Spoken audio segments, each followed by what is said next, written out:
جی ہم لوگ غزوہ احزاب ہم نے فنش کیا تھا ریڈ کرنا، پھر اس کے بعد ہم لوگ غزوہ بنو قریظہ پہ آئے تھے، اور انشاءاللہ آج ہم لوگ غزوہ بنو قریظہ جو ہے اس کی بھی ریڈنگ کمپلیٹ کر لیں گے، جس میں یہ ہوا تھا کہ غزوہ احزاب میں جو بنو قریظہ قبیلہ تھا، یہودیوں کا جو ایک ہی قبیلہ رہ گیا تھا مدینہ میں، تو انہوں نے بدعہدی کی تھی۔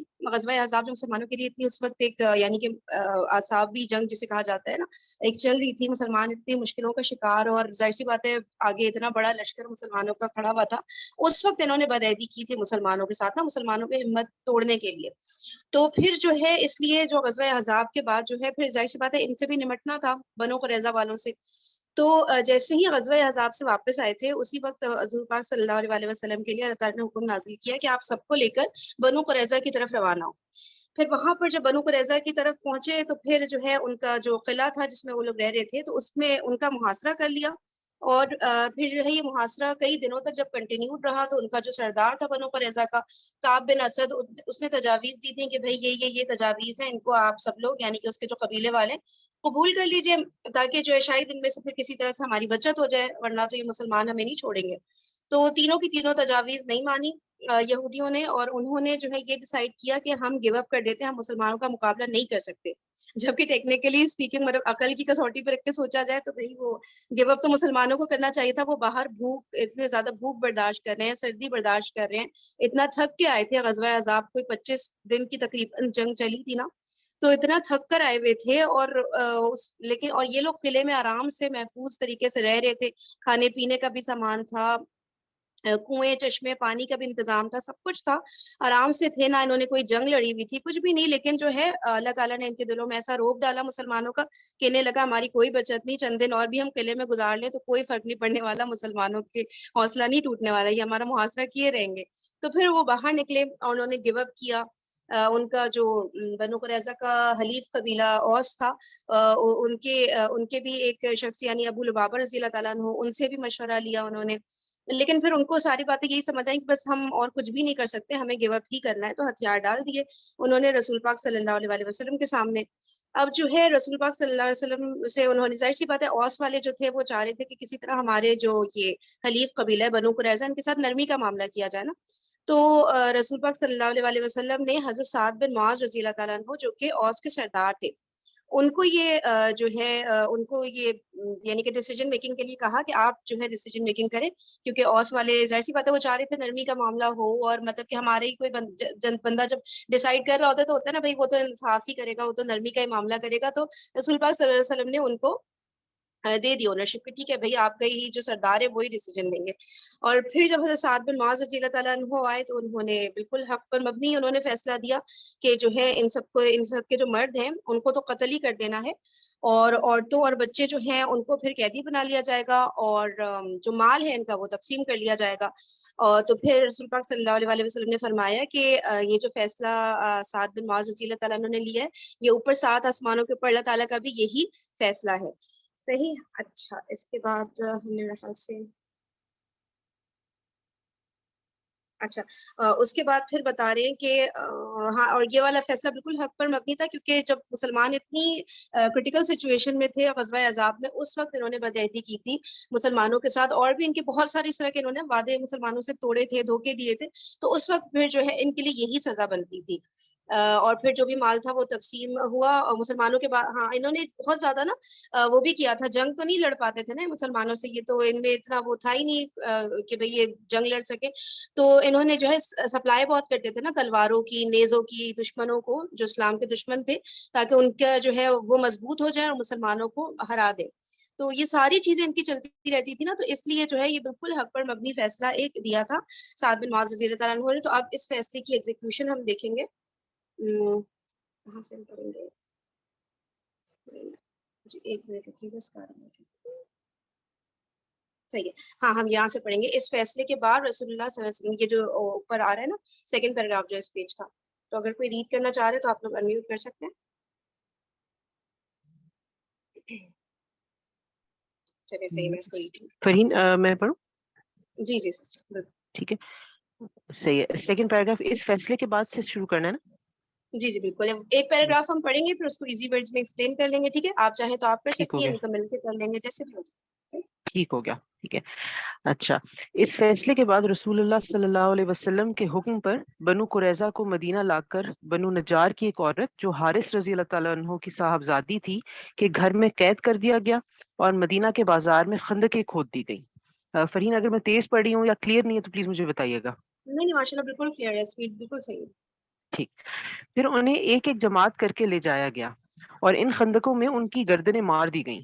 کاروائی شروع ہونے کے تھوڑی دیر بعد باقی ماندہ قیدیوں نے اپنے سردار کعب بن اسد سے دریافت کیا کہ آپ کا کیا اندازہ ہے، ہمارے ساتھ کیا ہو رہا ہے. اس نے کہا، کیا تم لوگ کسی بھی جگہ سمجھ بوجھ نہیں رکھتے؟ دیکھتے نہیں کہ پکارنے والا رک نہیں رہا اور جانے والا پلٹ نہیں رہا؟ یہ خدا کی قسم قتل ہے. بہر کیف ان سب کی، جن کی تعداد 600 اور 700 کے درمیان تھی، گردنیں مار دی گئیں. تو اچھا اس جی جی، جی آپ پلیز آپ سوری. ایکسپلین کریں. نہیں نہیں سسٹر، بس آپ اس میں یہی کنٹینیو. سمجھ آ رہی ہے کہ انہیں مطلب جو مدینہ میں خندقیں کھودی گئیں تاکہ انہیں ایک ایک کر کے سب کو قتل کیا گیا. اور اسٹل انہیں کوئی امید تھی شاید، لیکن جب انہوں نے کعب بن اسد سے دریافت کیا تو اس نے کہا کہ اب بھی تم لوگوں کو سمجھ نہیں آ رہی کہ جس انسان کو لے کے جایا جا رہا ہے وہ واپس نہیں آ رہا، تو اس کا مطلب ہے کہ اس سب کو قتل کر رہے ہیں. صحیح. اور تقریباً یہ لوگ تھے 600-700 کے اراؤنڈ، مطلب نا. صحیح ہے. جی جی، بالکل. Next paragraph. اس کاروائی کے ذریعے خضر و خیانت کی انسانوں کو مکمل طور پر خاتمہ ہو گیا جنہوں نے پختہ عہد و پیمان توڑا تھا.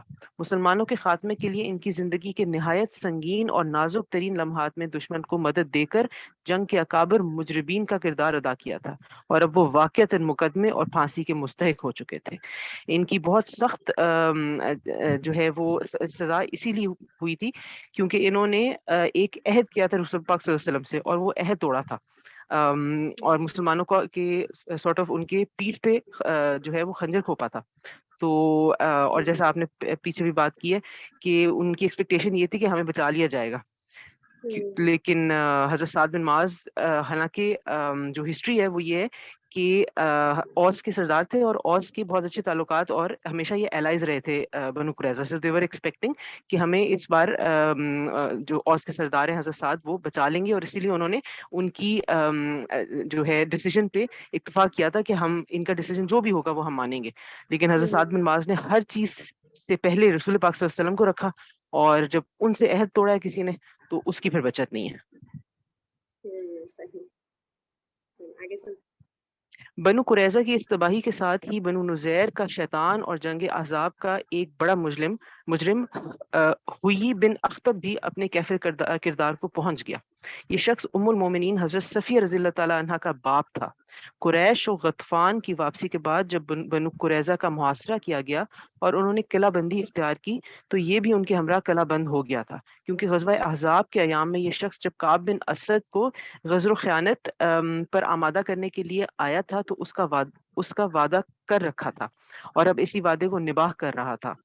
اسے جس وقت خدمت نبی صلی اللہ علیہ وسلم میں لایا گیا تو ایک جوڑا زیب تن کیے ہوئے تھا جسے خود ہی ہر جانب سے ایک ایک انگل پھاڑ رکھا تھا تاکہ اسے مال غنیمت میں نہ رکھوا لیا جائے. اب آپ یہ دیکھیں یہودیوں کی سوچ اور یہودیوں کی نفرت مسلمانوں کے لیے، کہ اس نے کہا کہ میرا جو بدن پہ بھی جوڑا ہے وہ بھی ان کے پاس مال غنیمت میں نہ چلا جائے. اس کے دونوں ہاتھ گردن کے پیچھے رسی سے یکجا بندھے ہوئے تھے. اس نے رسول اللہ صلی اللہ علیہ وسلم کو مخاطب کر کے کہا، سنیے، میں نے آپ صلی اللہ علیہ وسلم کی عداوت پر اپنے آپ کو ملامت نہیں کی، لیکن جو اللہ سے لڑتا ہے مغلوب ہو جاتا ہے. پھر لوگوں کو مخاطب کر کے کہا، لوگوں، اللہ کے فیصلے میں کوئی حرج نہیں، یہ تو نوشہ تقدیر ہے اور ایک بڑا قتل ہے جو اللہ نے بنی اسرائیل پر لکھ دیا تھا. اس کے بعد وہ بیٹھا اور اس کی گردن مار دی گئی. تو یہ مطلب وہ اس وقت بھی یہ سوچ رہا تھا. پہلی بات تو یہ کہ یہ ہوئی بن اخطب تھا جو کہ ایک بہت بڑا جو ہے وہ مسلمانوں کے خلاف جو ہے وہ کھڑا ہونے والا اور ان کے خلاف سازشیں کرنے والا انسان تھا، اور یہ حضرت صفیہ ام المومنین کا والد تھا. اور یہ ایک واقعہ ہم پڑھتے بھی ہیں کہ جب یہ اور اس کا یہ حضور صلی اللہ علیہ وسلم سے مل کر آئے. حضرت صفیہ اپنی مسلمان ہونے سے پہلے کا واقعہ بتاتی ہیں کہ وہ گھر میں جب واپس آئے باپ حضور صلی اللہ علیہ وسلم سے مل کے, تو اس نے آ کر یہ کہا کہ یہ وہی نبی ہے جو کہ جس کا ہماری کتابوں میں لکھا ہوا ہے, یہ میں مجھے سمجھ آ گئی ہے, لیکن پھر بھی میں اس کو نہیں مانوں گا کیونکہ یہ ہم میں سے نہیں آیا. اور اسی سے مجھے ایک آپ جب یہ جی بالکل شروع کا واقعہ جب نبی پاک صلی اللہ علیہ وسلم مدینہ گئے تھے نا, اس ٹائم حضرت صفیہ بھی وہ بتاتی ہیں کہ وہ چھوٹی بچی تھی 7-8 ایئر اولڈ, اس ٹائم کی یہ صحیح بات ہے نا. تو جب بالکل نبی پاک بالکل شروع میں مدینہ گئے ہیں نا, اس ٹائم کی بات ہے. بالکل یہ ٹھیک صحیح. کنورسیشن مطلب باپ بیٹی کی ہو رہی تھی, یہ آپ لوگ بتا رہے ہیں؟ جی نہیں باپ بالکل. بیٹی کی نہیں باپ بیٹی کی نہیں تھی, وہ اپنے بھائی سے بات کر رہے تھے. اچھا یہ حضرت صفیہ کے جو والد صاحب تھے وہ اپنے بھائی سے بات کر رہے تھے, اور یہ چھوٹی بچی تھی اور اراؤنڈ میں پلے کر رہی تھی, تو انہوں نے باتیں سنی تھی. اچھا صحیح بالکل. صحیح, جزاک اللہ. زبردست, جزاک اللہ بہن. اچھا, اور اس سے مجھے ایک اور ذہن میں بات آ رہی تھی کہ پیچھے جس طرح بات ہو رہی تھی کہ جو ان کا سردار تھا بنو قریظہ کا, کعب بن اسد, اس نے جب وہ آپشنز دیں اپنے لوگوں کو کہ ہم یہ کر سکتے ہیں, تو اس میں پہلی میں اس نے یہ بھی کہا کہ ہمیں معلوم ہے کہ یہ سچا نبی ہے. تو مطلب ہٹ درمی کی اور ایگو کی حد یہ ہے کہ وہ اس وقت بھی مان رہے تھے کہ یہی سچا نبی ہے, اور لیکن پھر بھی انہوں نے اپنی آخرت جو ہے وہ گنوا دی اس کے پیچھے کہ یہ نبی ہم میں کیوں نہیں آیا, یہ نبی ان عربیوں میں کیوں, ان کفار میں کیوں آ گیا ہے, یا جبکہ مشرکین موت میں ان کے کیوں آ گیا. سامنے کھڑی ہوئی تھی نا, تب بھی دیکھیں. جی سوچنے کی بات ہے. ہاں بالکل, اور واقعی سمجھ پھر میں اس سے میں یہ بھی سوچنے کی سوچتی ہوں بات, کہ بہت ڈرنے کی بھی بات ہے. ہاں بہت ڈرنے کی بات ہے بے شک, کیونکہ جو دنیا میں پہلا ایک جسے کہتے ہیں نا کہ نیگیٹو چیز یا ایک گناہ یا ایک غلطی ہوئی ہے, وہ جب شیطان نے حضرت آدم علیہ السلام کو سجدہ کرنے سے انکار کیا, تو وہ کیا تھا, وہ تھی ایگو تھی. ٹھیک ہے, تو یہ جو ایگو ہے یہ وہاں سے شروع ہوئی, اور یہ جہاں جہاں ہم دیکھتی ہوں اور پڑھتی ہوں کہ انسان کو نقصان پہنچائے اپنے آپ سے جانتے بوجھتے کہ سچ کیا ہے, وہ ایگو کے پیچھے ہوتا ہے. واقعی میں یہ اپنی انا کو ختم کرنا, واقعی میں جو ہے نا, بس یہ چیز میں ختم ہو اپنی جائے, ہم کچھ بھی نہیں جی ہے. صحیح بالکل کہہ رہی بے ہیں شک بے شک. بالکل. اور اچھا, اور ہم کہاں پر تھے؟ جی ہاں یہاں پر نا کہ اس کو ہوئی بن اختب جو ان کے ساتھ وہ بھی کلام میں وہ ہو گیا بالکل تھا. بالکل. اس کے بعد ایک منٹ, یہاں پہ بالکل جو پھر وہی جس سیکنڈ طرح لاسٹ لائن ہے نا, یہاں سے تھوڑا سا اگر ایکسپلین کر دیں, یہ بھی بڑی زبردست اسٹیٹمنٹ. اس نے رسول اللہ صلی اللہ علیہ وسلم کو مخاطب کر کے کہا, یہ یہاں سے اوپر کا تو آپ نے بالکل کر جی, دیا. یہ کائنڈلی نیکسٹ پیج کر دیں فرہین. جی اچھا, یہ یہاں سے تھوڑا سا ریڈ کر دیے گا تاکہ یہ ڈائلگ ہی اس کا بڑا نا میں دوبارہ زبردست پڑھتی ہے ہوں. اس کے بالکل لیے. جی جی بالکل. اچھا, جب یہ حضور صلی اللہ علیہ وسلم کے سامنے آیا تو اس نے کیا کہا, حضور صلی اللہ علیہ وسلم کو مخاطب کر کے, سنیے میں نے آپ صلی اللہ علیہ وسلم کی عداوت پر آپ اپنے آپ کو ملامت نہیں کی, یعنی کہ میں مجھے کوئی گنت کچھ نہیں ہے. غلطی نہیں. جی بالکل. ہاں لیکن جو اللہ سے لڑتا ہے مغلوب ہو جاتا ہے, یعنی کہ وہ سوچ رہا تھا کہ میں کوئی جہاد کر رہا ہوں, میں جو ہے نا وہ پھر لوگوں کو مخاطب کر کے کہا, لوگوں اللہ کے فیصلے میں کوئی حرج نہیں, یعنی کہ یہ اللہ کا فیصلہ ہے, اور یہ یہ تو نوشہ تقدیر ہے اور ایک بڑا قتل ہے جو اللہ نے بنی اسرائیل پر لکھ دیا تھا, یعنی کہ یہ اللہ نے ہمارے لیے لکھ دیا تھا تو یہ ہونا تھا, لیکن میں نے کچھ غلط نہیں کیا, یا میں کچھ I have no guilt in what I did. لیکن دیکھیں کتنا علم تھا اس کے پاس, کو اللہ تعالیٰ کی پہچان تھی, اس کو پتا تھا کہ اللہ تعالیٰ کا ہی فیصلہ, تعالیٰ جو چاہے کر سکتے ہیں, اور جو اللہ سے لڑتا ہے مغلوب ہو جاتا ہے, یعنی کہ اللہ پھر جو ہے وہ غالب نہیں آ سکتا کسی بھی طرح نا. تو اس کو پتا تھا کہ وہ اللہ تعالیٰ سے لڑائی کر رہے ہیں, وہ سب لوگ اللہ سے لڑائی کر رہے ہیں, لیکن پھر بھی وہ حق تک پہنچ نہیں پایا نا, جبکہ عقل تھی, علم تھی, سب کچھ تھی, لیکن کتنا زیادہ ڈرنے کی بات ہے نا کہ اس طرح کی بات ہو جاتی ہے کہ ہمیں بالکل بالکل ہر وقت ڈرتے رہنا چاہیے کہ بھائی کچھ نہیں پتا کیا, ابھی بھی اللہ کا شکر سیرت پڑھ رہے ہیں, ایک اللہ تعالیٰ نے شعور دیا ہے, لیکن کسی کو اپنے اینڈ کا نہیں پتا ہوتا. کتنے اچھے علم والے ہیں, ان کا کس طرح دماغ پھر جاتے ہیں اور کس طرح کے وہ ٹریک پہ چلے جاتے ہیں. ہم سب نے اپنی لائف میں دیکھا ہے نا کہ کچھ پتا نہیں ہوتا کہ کب ڈی ٹریک ہو جائے, اور یہی دین کی ہی پڑھائی کرتے کرتے پتہ نہیں کدھر نکل جاتے ہیں, اور اوور تھنکنگ کہہ لیں یا آئی ڈونٹ نو جو بھی ریزن ہوتا ہوگا. تو ہمیں بہت زیادہ نا, بس یہ نہیں کہ اللہ کا شکر ہے ہمیں شعور آ گیا, ہم سیرت پڑھ رہے ہیں, ہم تفسیر پڑھ رہے ہیں, تو ادھر بات ختم نہیں ہو جاتی, بات ختم ہوگی جب ہم ختم ہو رہے ہوں گے نا. تو اللہ تعالیٰ ہم سب کو ایمان بالکل پر قائم رکھے, اور ایمان پر ہی ہم سب کی, اور ایمان پر زندگی بھی گزروا ہے, ایمان پر ہمیں موت بھی دے اللہ تعالیٰ. بہت ضروری ہے یہ. بالکل. چلیں آگے چلتے ہیں. فہیم اگین کلیئر ہے. ورنہ میں رک جاؤں اور آپ پڑھیں. نہیں نہیں بالکل بھائی, بہت مزہ آ رہا ہے. باقی پارٹیسپینٹس کو بھی کلیئر ہو رہا ہے نا سب کو؟ جی جی ڈیفینیٹلی بھائی بہت اچھا ایکسپلین کریے ماشاء اللہ. ٹھیک ٹھیک. اس واقعے میں بنو قریظہ کی ایک عورت بھی قتل کی گئی. اس نے حضرت خلاد بن سوید رضی اللہ تعالیٰ عنہ پر چکی کا پارٹ پھینک کر انہیں قتل کر دیا تھا. اسی کے بدلے اسے قتل کیا گیا. یعنی کہ باقی تو ہم نے پڑھا کہ صرف مردوں کو قتل کیا گیا اور عورتوں اور بچوں کو جو ہے وہ قیدی لے لیا گیا. لیکن یہ ایک عورت تھی جس نے ایک صحابی کو جو ہے وہ شہید کیا اور اس کے بدلے میں جو ہے وہ اسے قتل کیا گیا. رسول اللہ صلی اللہ علیہ وسلم کا حکم تھا کہ جس کے زیر ناف بال آ چکے ہوں اسے قتل کر دیا جائے. چونکہ حضرت عطیہ کرزی کو ابھی بال نہیں آئے تھے لہٰذا انہیں زندہ چھوڑ دیا گیا. چنانچہ وہ مسلمان ہو کر شرف صحابیت سے مشرف ہو گئے. ٹھیک ہے کہ سب مردوں کو وہ دیکھتے گئے کہ جس جس کے زیر ناف بال ہیں اسے قتل کیا گیا. اور یہ حضرت عطیہ جیسے ہم تھے کہتے جو ہیں کہ جو بالغ ہو گیا تھا ہے نا, جو ایسا ہی بلوغت تک پہنچ گیا اس کو بالکل بچوں کو چھوڑ دیا, مطلب صحیح. بچوں کو چھوڑ دیا. بالکل. حضرت ثابت رضی اللہ تعالیٰ عنہ بن قیس نے گزارش کی کہ زبیر بن باتا اور اس کے اہل و عیال کو ان کے لیے ہبہ کر دیا جائے. ہبہ ورڈ ہے جی ہبا ہے میرے خیال سے زیر کے ہبہ. ساتھ نا, جس سے ہبہ ٹھیک ہاں گفٹ ٹھیک. چلے ہیں.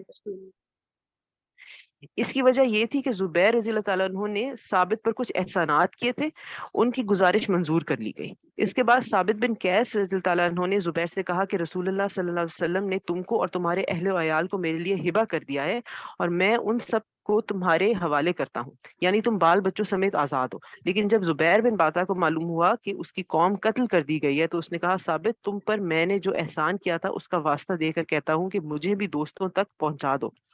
چنانچہ اس کی بھی گردن مار کر اسے اس کے یہودی دوستوں تک پہنچا دیا گیا. البتہ حضرت ثابت رضی اللہ تعالیٰ عنہ نے زبیر بن باتا کے لڑکے عبد الرحمن رضی اللہ تعالیٰ عنہ کو زندہ رکھا. چنانچہ وہ اسلام لا کر شرف صحابیت سے مشرف ہوئے.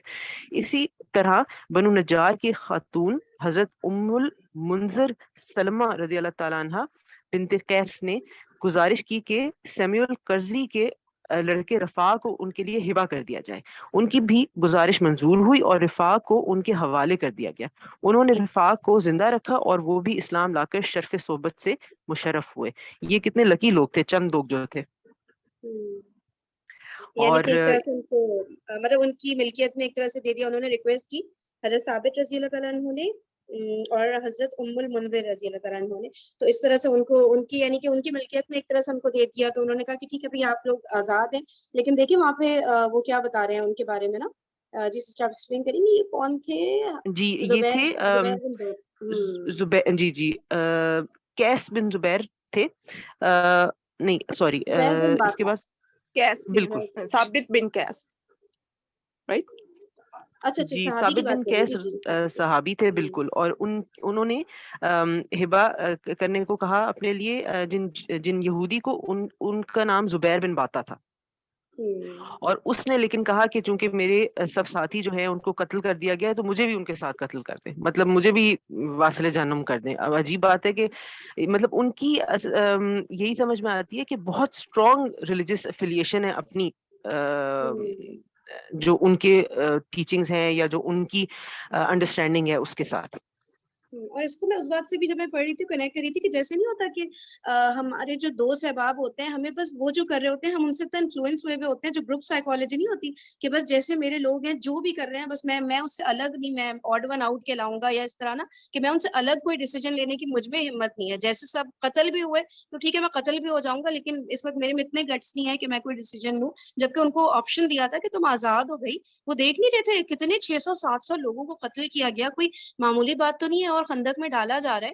تو اس وقت تو ان کو عقل آ جانی چاہیے تھی نا, اور ان کو آزاد بھی کر دیا, ان کو آپشن بھی دے دیا کہ آپ کے پاس آپشن ہے. کتنے وہ لکی تھے. لیکن انہوں نے کہا کہ نہیں, بس وہی والی بات جو گروپ سائیکالوجی جو چل رہی ہوتی ہے کہ نہیں سب کو قتل کیا تو مجھے قتل بھی کر دے. کتنی مطلب کہ عقل بندی ہو جاتی ہے بالکل نا. بالکل. یہ واقعی میں یہ گروپ سائیکالوجی میں انسان کیا کچھ نہیں کر جاتا.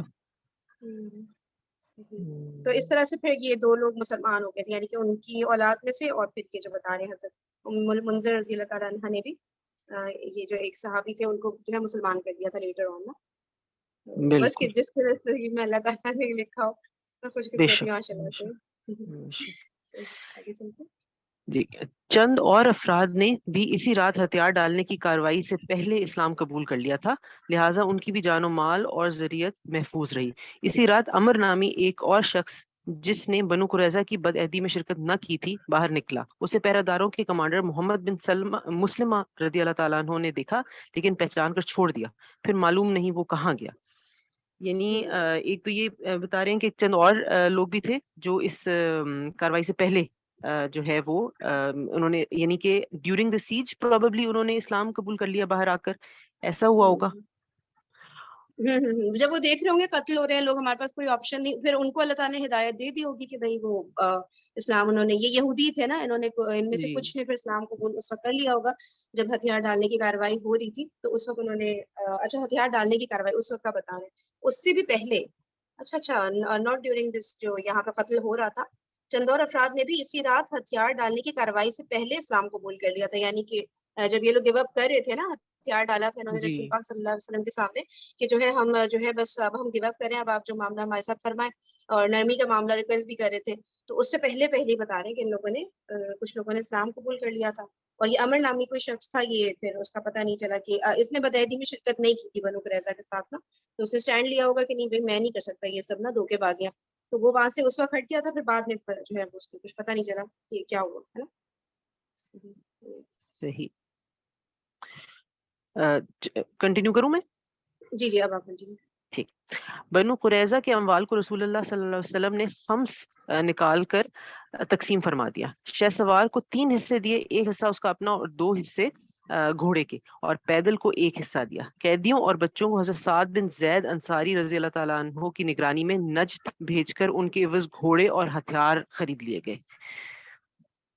اچھا، اس میں یہ جو بتایا نا ایک کہ بنو قریظہ کا جو مال و دولت جو بھی تھی ان کی، تو اس میں سے جو خمس تھا وہ تو نکال لیا تھا رسول پاک صلی اللہ علیہ وسلم نے، اس کے علاوہ بھی کہتے ہیں جو گھوڑے پہ سوار جو آئے تھے نا، جن کے ساتھ گھوڑے بھی تھے، یعنی کہ تو 1 حصہ ان کا اپنا تھا اور 2 حصے گھوڑے کے نا، اس میں کچھ ایکسپلینیشن اس طرح تھی کہ جو گھوڑے بھی ساتھ آتے ہیں تو ظاہر ہے گھوڑے کا بھی پورا دیکھنا ہوتا ہے نا، کھانا پینا خیال کرنا، تو اس پہ بھی ٹھیک ٹھاک خرچہ آ رہا ہوتا ہے نا، تو اس لیے جو ہے جو پیدل ہوتے ہیں ان کو پھر کم حصہ مل رہا ہوتا ہے، اور جو گھوڑا جن کے ساتھ ہوتا ہے ان کو پھر اس لیے نا زیادہ حصہ مل رہا ہوتا ہے، کیونکہ ظاہر ہے پھر ان کا خرچہ، ان کی ذمہ داری زیادہ ہو جاتی ہے نا۔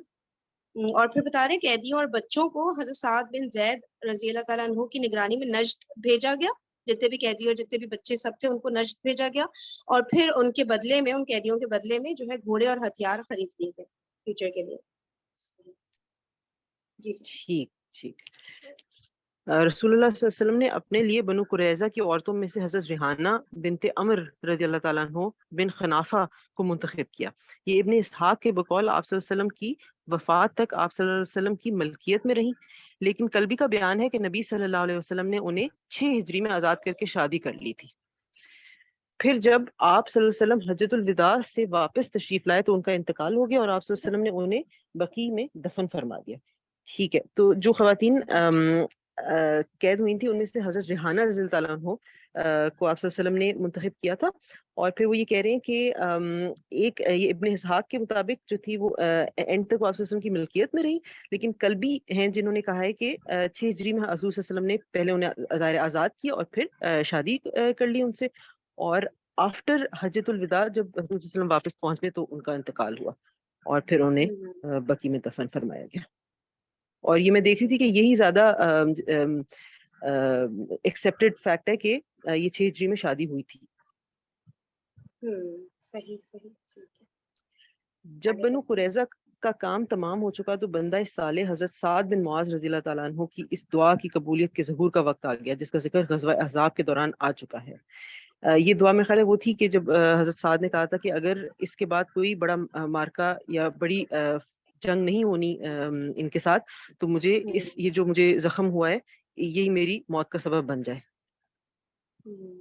اور اس کے علاوہ یہ کہ بنو قریظہ سے وہ چاہ رہے تھے کہ بنو قریظہ سے کا معاملہ جو ہے ان سے جب وہ نمٹ جائیں تب اللہ تعالیٰ ان کو ہمارے اس دنیا سے اٹھائے نا، وہ یہ چاہ رہے تھے کیونکہ بدعہدی کی تھی نا، تو پھر جو ہے اب وہ وقت آگے بنو قریظہ سے تو بدلہ لے لیا گیا تھا، تو اور وہ زخم ان کا بہت ڈیپ اور بہت زیادہ خطرناک سا زخم تھا، لیکن اللہ تعالیٰ نے اتنے دنوں جو ہے ان کو جو ہے بچائے رکھا، اور اس کے بعد جب ان سب کا فیصلہ فرما دیا اللہ تعالیٰ نے تو پھر ان کی دعا قبول ہو گئی، کیونکہ وہ یہی چاہ رہے تھے، کیونکہ وہ بہت مشکل تھا کہ وہ اس زخم سے نا ریکور کر پاتے، تو لیکن پھر بھی اللہ تعالیٰ نے ان کو اتنے دنوں کے لیے ان کی دعا قبول کی اور پھر جو ہے ان کو شہادت نصیب ہوئی۔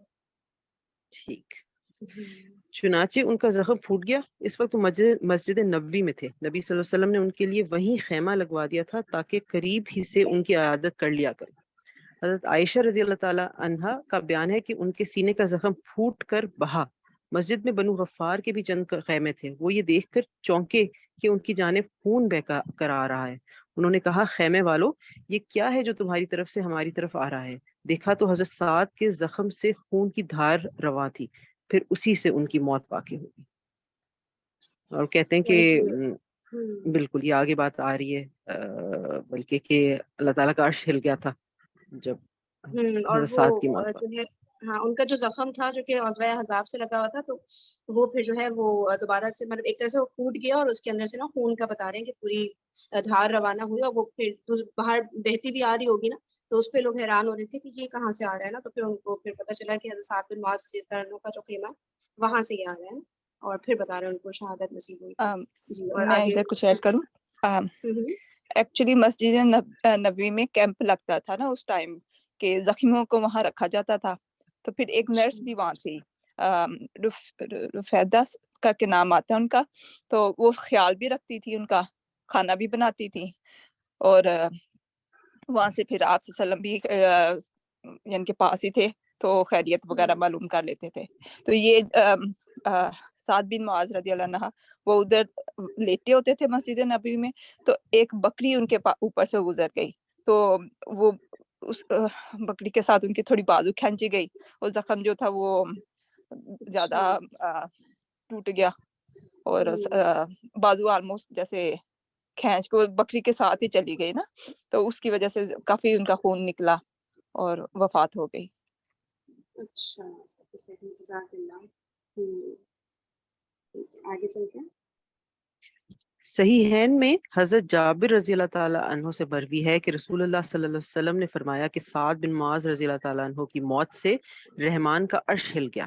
امام ترمذی نے حضرت انس سے ایک حدیث روایت کی ہے اور اسے صحیح بھی قرار دیا ہے کہ جب حضرت سعد بن معاذ رضی اللہ تعالیٰ عنہ کا جنازہ اٹھایا گیا تو منافقین نے کہا، ان کا جنازہ کس قدر ہلکا ہے۔ رسول اللہ صلی اللہ علیہ وسلم نے فرمایا، اسے فرشتے اٹھائے ہوئے تھے۔ کیا بات ہے۔ اور آپ یہ سوچیں کہ حضرت سعد was 37 years old when he died، اور انہیں صرف 9 سال ہوئے تھے مسلمان ہوئے۔ تو کہاں سے لیکن وہ یہ بالکل شروع کے مسلمان تھے نا، اور انہی لوگوں سے پھر مدینہ میں اسلام بھی پھیلا، اور ان لوگوں نے ہی اسلام کو نبی پاک صلی اللہ علیہ وسلم کو بھی یعنی کہ یہاں آباد ہونے میں ساتھ ہیلپ کی، اور ان کی وجہ سے قوم کے اوس کے سردار تھے، ان کے پیچھے سارے اور ان کا قبیلہ مسلمان ہوا، کافی ایفرٹس تھی ان کی نا جی۔ اور ان کے جنازے پہ 70,000 فرشتے اترے تھے۔ ماشاء اللہ۔ اچھا، یہاں پہ یہ جو ایک ٹرم آیا ان کیس یہ کسی کو کنفیوز کرو، جو اس پیراگراف کے بالکل سٹارٹ میں صحیح ہے نا، یہ اس کمبینیشن کو بولتے ہیں صحیح بخاری میں بھی اور صحیح مسلم میں بھی۔ جب ان دونوں میں جو حدیث ہوتی ہے نا تو اس کو کہتے ہیں کہ صحیح ہے میں یہ آیا ہے، یعنی ان دو بکس میں یہ والی حدیث آئی ہے، ٹھیک ہے۔ آگے چلتے ہیں۔ بنو قریظہ کے محاصرے کے دوران صرف ایک ہی مسلمان شہید ہوئے تھے جن کا نام خلاد بن سوید تھا۔ یہ وہی صحابی ہیں جن پر بنو قریظہ کی ایک عورت نے چکی کا پارٹ پھینک مارا تھا۔ ان کے علاوہ حضرت عکاشہ رضی اللہ تعالیٰ عنہ کے بھائی ابو سنان بن محسن رضی اللہ تعالیٰ عنہ نے محاصرے کے دوران وفات پائی۔ تو 2 صحابی تھے جن کی شہادت ہوئی اس دوران، باقی there was no bloodshed، مسلمانوں کی اور کوئی نقصان نہیں ہوا۔